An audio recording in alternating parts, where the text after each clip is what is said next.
হযরত ইমাম আবু হানিফা রাহমাতুল্লাহি আলাইহি একদিন রাতে নফল নামাজ আদায় করার সময় সূরা ইয়াসিন তেলাওয়াত করতে করতে এই আয়াতে চলে আসলেন, ওয়ামতাজুল ইয়াউমা আইয়ুহাল মুজরিমুন। কিয়ামতের ময়দান যখন সংগঠিত হয়ে যাবে, হযরত ইসরাফিল আলাইহিস সালাম যখন সিংহায় ফু দিয়ে দিবে, সিংহায় ফু দেওয়ার পরে কবর থেকে খালি পায়ে উলঙ্গ অবস্থায় একজন একজন করে সবাই উঠবে, পরিধানে কোনো কাপড় থাকবে না। আম্মা জান আয়েশা রাদিয়াল্লাহু তাআলা আনহা বলেন, ইয়া রাসূলুল্লাহ, সেদিনকে আমাদের কোনো লজ্জা লাগবে না, আমাদের পরিধানে কোনো কাপড় থাকবে না। আল্লাহর রাসূল সাল্লাল্লাহু আলাইহি ওয়াসাল্লাম বলেন, আমার আয়েশা শোনো, মানুষ তখন সেই দিন কিয়ামতের ভয়াবহ পরিস্থিতি দেখে আরেকজনের গোপন স্থানের দিকে দেখার সুযোগ থাকবে না।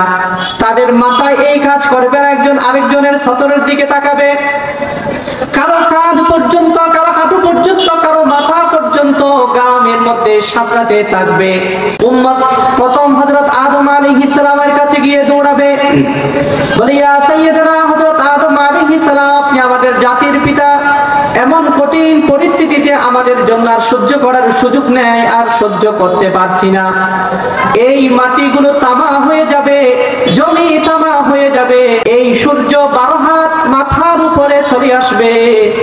এমন অবস্থায় সবাই যখন ইয়া নাফসি ইয়া নাফসি বলে আত্মচিৎকার করতে থাকবে, হযরত আদম আলাইহিস সালামের কাছে যাওয়ার পরে বলবে যে, সুপারিশ করার ক্ষমতা আমার নেই, তোমরা নূহ আলাইহিস সালামের কাছে যাও।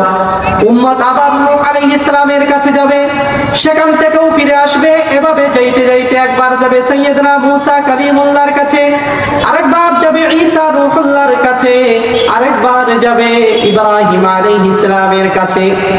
এভাবে যাইতে যাইতে উম্মত যখন সকল নবীদের কাছে যাওয়ার পরে তারা হায়রান পেরেশান হয়ে যাবে, সর্বশেষে আসবে আল্লাহর রাসূল সাল্লাল্লাহু আলাইহি ওয়াসাল্লামের কাছে। আল্লাহর রাসূলের কাছে আসার পরে দেখবে আল্লাহর রাসূল সাল্লাল্লাহু আলাইহি ওয়াসাল্লাম মাকামে মাহমুদের মধ্যে সিজদায় পড়ে উম্মতি উম্মতি উম্মতি বলে কান্না করে। আল্লাহর রাসূল সাল্লাল্লাহু আলাইহি ওয়াসাল্লাম উম্মতের জন্য কত পেরেশান, দিনের মধ্যে উম্মতের ফিকির, উম্মতের ফিকির, দিনের মধ্যে উম্মতের জন্য কান্না, রাতেও ঘুমাতে গেলে উম্মতের চিন্তায় কান্না, শেষ রাত্রে তাহাজ্জুদ পড়তে উঠলেও উম্মতের জন্য কান্না। এত বেশি কান্না করতেন, কান্না করতে করতে এমন ভাবে নামাজ পড়ার মধ্যে নিজের পাও মোবারক ফুলে যেত। আল্লাহ রাসূল সাল্লাল্লাহু আলাইহি ওয়াসাল্লাম ওই হাদিসের মধ্যে বলে কবরের ওই আযাব দেওয়ার পরে বলেন, ইন্নামাল কবরু রাউযাতুম মিন রিয়াজিল জান্নাহ আও হুফরাতুম মিন হুফারিন নার। কবর হলো জান্নাতের বাগান, আর না হয় জাহান্নামের গর্ত হবে।